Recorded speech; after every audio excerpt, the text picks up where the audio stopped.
and Irish eyes are smiling. That's because St. Patrick's Day is here, and while the Irish may be better known for drink than food, there are some staples, as we found out from an all-star chef with a most Irish name. Seamus Mullen is tonight's Platelist.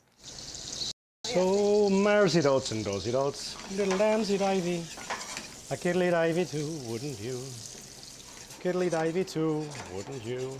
I grew up on a small farm in Vermont, which sounds very idyllic, but as a kid, getting up at 6 in the morning to muck out stalls and haul water and feed the animals isn't exactly what you want to do before going to school, but it set the course for my career and doing what I do. So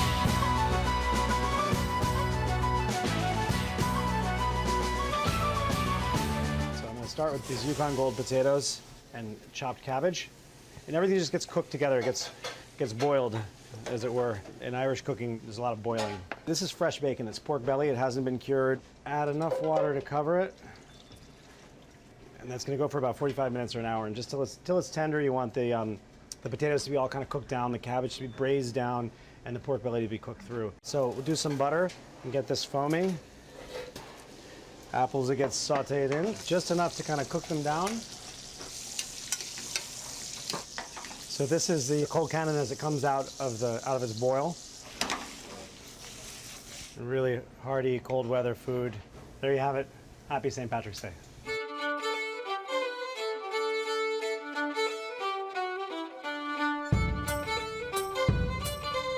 My grandmother and my mother both were kind of involved in the butchering it on the farm when I was a kid. So when we dress a hog in the fall or lambs, they'd drag them into the kitchen and plop them down on the dining room table, and my mom would go through, and my grandmother, hold the shoulders apart. My mom would saw it apart. Yeah, no, the women in my family are definitely independent and strong women.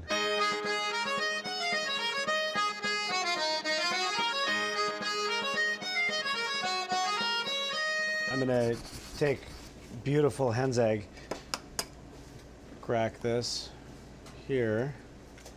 So it's just gonna get cooked really gently in olive oil.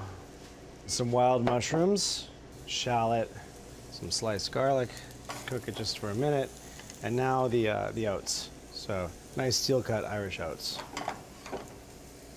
You can measure it. I don't like to measure. I like to do things by feel. The most poignant food memory probably was cooking trout with my grandmother when I was 5 or 6 years old. She taught me how to pan fry it with a little bit dusting and a little bit of flour and making some brown butter and lemons and capers, and it was delicious. I always go back to the dish and I think about it. Anytime we have trout in the summer, I love to take one piece of fish and do it just the way that my grandmother showed me how to do it when I was a kid. No problem with having a little bit of wine for breakfast. It is Irish food, after all. You gotta have a little bit of liquor. I'm gonna add some hot chicken stock. Just make sure, see how these guys are coming. Almost there.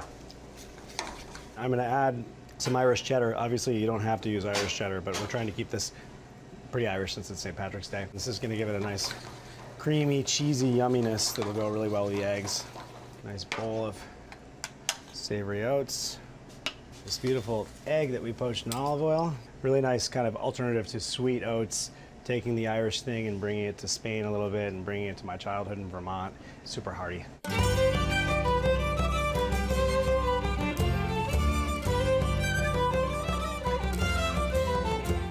Cooked when I was in college, and I didn't think of it as a career. I was kind of pushed into doing it by my grandmother. She said, listen, Seamus, this is what makes you happy. You should do what makes you happy. For the most part, it was pretty good advice. It's not always the easiest career, but I'm pretty fortunate to love what I do. You can do it.